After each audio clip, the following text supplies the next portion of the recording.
अब थोड़ी सी तारीख के बारे में बात करते हैं। तो ये जो बंदा आप देख रहे हैं ये है Benjamin Benjamin Franklin Benjamin Franklin. और ये बुनियादी तौर पर पहला वो शख्स था जिसने इलेक्ट्रिसिटी को एक्सप्लेन करने की कोशिश की थी। तो इसने क्या किया कि इसके पास एक गिलास की ट्यूब लाई गई, इसके पास एक गिलास की ट्यूब लाई गई, और इस गिलास की ट्यूब को जब एक कपड़े के साथ रब किया जाता था, इस गिलास की ट्यूब को जब एक कपड़े के साथ रब किया जाता था, तो रब करने के बाद जब इस गिलास ट्यूब के साथ कोई भी हाथ टच होता था तो उस हाथ को एक झटका सा लगता था, एक स्पार्क सा लगता था, जिसको हम लोग पहले भी पढ़ चुके हैं। ये ट्राइबो इलेक्ट्रिक इफेक्ट है, या जिसको स्टैटिक इलेक्ट्रिसिटी भी कहा जाता है।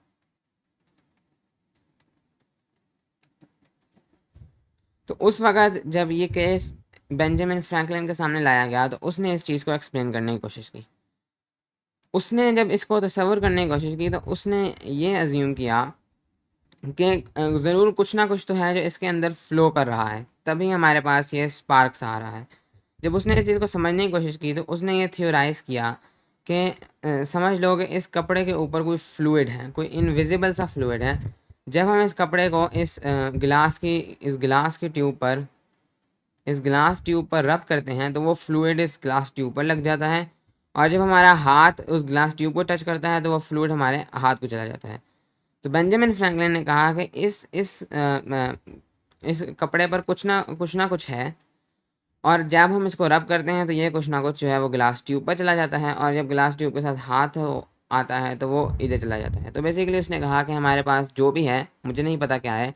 लेकिन वो जो भी है वो हमारे पास कपड़े से ट्यूब पे जा रहा है और ट्यूब से हमारे पास हाथ पर जा रहा है। और ये जो एक्सप्लेनेशन थी ये उस वक़्त के लिए बहुत बड़ी एक्सप्लेनेशन थी, क्योंकि इससे काफ़ी चीज़ें एक्सप्लेन हो रही थी। अब इससे इस चीज़ की बिल्कुल सेंस बन रही थी, और इस वजह से बेंजामिन फ्रैंकलिन काफ़ी जो है वो नामवर हुआ, और इसकी ये थ्योरी को उस वक़्त एक्सेप्ट कर लिया। और इस तरीके से इस थ्योरी को यूज़ किया जाने लगा, और हर कोई यही समझने लगा कि कुछ ऐसा ही हो रहा है। और इस वजह से हमारे पास जितने भी टेक्स्ट थे, जितनी भी बुक्स थी, उनके अंदर ये चीज़ लिख दी गई कि कुछ ना कुछ कपड़े से गिलास ट्यूब में जा रहा है और गिलास ट्यूब से हमारे पास हाथ में जा रहा है। लेकिन तकरीबन 150 साल बाद हमारे पास इलेक्ट्रॉन्स दरियाफ्त हुए, और इस तरीके से आज हम जानते हैं कि एक्चुअली में यहाँ पर कोई चीज़ कपड़े से इधर और इस गिलास ट्यूब से हाथ में नहीं जा रही थी, बल्कि ये हो रहा था कि हमारे पास गिलास ट्यूब के जो इलेक्ट्रॉन्स थे वो रब करने से इस जो है वो कपड़े में यहाँ से इलेक्ट्रॉन इधर जा रहे थे, यहाँ से कुछ इधर नहीं आ रहा था, इधर चले जाते थे तो ये पॉजिटिवली चार्ज हो जाता था, और फिर हमारे पास जब हम हाथ को टच करते थे तो हाथ से इलेक्ट्रॉन्स इधर आते थे, और इस तरीके से हमें झटका लगता था। तो बेसिकली बेंजामिन फ्रैंकलिन ने जो दरियाफ्त किया था, जो उसने समझने की कोशिश की थी, असल में ये चीज़ उसके उलट हो रही थी। लेकिन ये जो एक्सप्लेनेशन थी, अब अगर हम लोग इस हिसाब से देखें तो इस हिसाब से हमारे पास जो चार्जेस थे, अगर हम समझने की कोशिश करें तो वो पॉजिटिव से नेगेटिव की तरफ जा रहे थे। क्योंकि आप इस चीज़ को समझ सकते हैं, बेंजामिन फ्रैंकलिन कह रहा है कि यहाँ से कोई चीज़ यहाँ जा रही है, ये तो पॉसिबल नहीं कि यहाँ से इलेक्ट्रॉन्स यहाँ जा रहे हों, क्योंकि ये तो हमें साइंस बता रही है जब ये पॉजिटिवली चार्ज है तो इलेक्ट्रॉन्स तो यहीं से यहीं आएंगे, तो हम यही कह सकते हैं कि पॉजिटिव चार्ज इधर जा रहा है। इसी तरीके से हमारे पास इलेक्ट्रॉन्स यहाँ से यहाँ आ रहे हैं, क्योंकि इसका जो है इलेक्ट्रॉन अफिनिटी जो है वो ज़्यादा है कंपेयर टू ग्लास ट्यूब, तो यहाँ से यहाँ जाना तो पॉसिबल ही नहीं है। हम यही कहेंगे कि इस तरफ जो है वो पॉजिटिव चार्ज यहाँ पर जा रहा है। तो एक किस्म से बेंजामिन फ्रैंकलिन ने ये कहा था कि हमारे पास पॉजिटिव चार्ज फ्लो कर रहा होता है, जबकि हम करंट वाली वीडियो में देख चुके हैं कि प्रोटॉन्स फिक्स्ड हैं, वो कभी फ्लो नहीं करते, ज़्यादा से ज़्यादा आयंस फ्लो कर सकते हैं।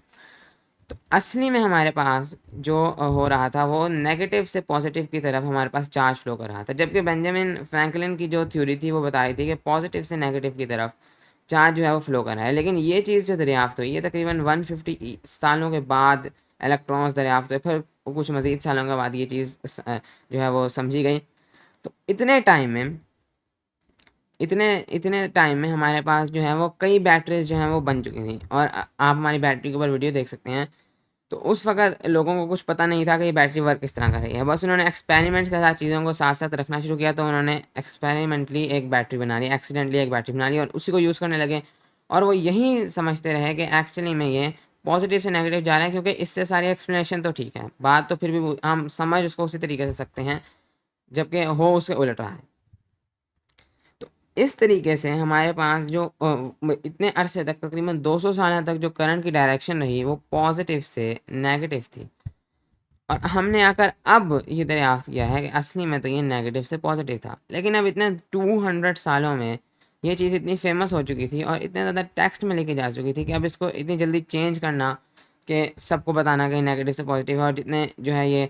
बुक्स के अंदर लिखी जा चुकी थी, और एक जो स्टैंडर्ड बन चुका था बैटरीज के ऊपर इस तरह से चल रहा था, हर जो इलेक्ट्रिक डिवाइस जब तक बनी थी उनमें यही प्रिंसिपल यूज़ हो रहा था, तो इसको चेंज करना बहुत मुश्किल था। तो चूंकि अगर हम लोग इसको पॉजिटिव से नेगेटिव भी अज्यूम कर लें तो हमारी सारी डिवाइसेस उसी तरह वर्क करेंगे, हम इस प्रिंसिपल पे भी डिवाइसेस को बना सकते हैं। तो हमने कहा कि हमें ये पता तो है कि नेगेटिव से पॉजिटिव हमारे पास चार्ज फ्लो हो रहा है, लेकिन हम लोग ये अज्यूम कर लेते हैं कि वो पॉजिटिव से नेगेटिव ही हो रहा है, क्योंकि ये एक हिस्टोरिकल कॉन्टेक्स्ट बन चुका है और इसकी एक रवायत बन चुकी है, तो अब इसको हम लोग क्या चेंज करें। तो इस वजह से इसको हम लोगों ने कन्वेक्शनल डायरेक्शन ऑफ करंट कहा, कन्वेक्शनल डायरेक्शन ऑफ करंट कहा। और आज के दिन तक जब भी आप लोग साइंस में डायरेक्शन ऑफ करंट आपसे कोई पूछेगा तो वो पॉजिटिव से नेगेटिव है, हालांकि इलेक्ट्रॉन्स नेगेटिव से पॉजिटिव मूव कर रहे हैं। तो ये हमारे पास एक्चुअल डायरेक्शन ऑफ करंट है, ये वाली हमारे पास एक्चुअल डायरेक्शन ऑफ करंट है, लेकिन आमतौर पर साइंस में कन्वेक्शनल डायरेक्शन ही यूज़ होती है डायग्राम्स में, एक्चुअल डायरेक्शन ऑफ करंट।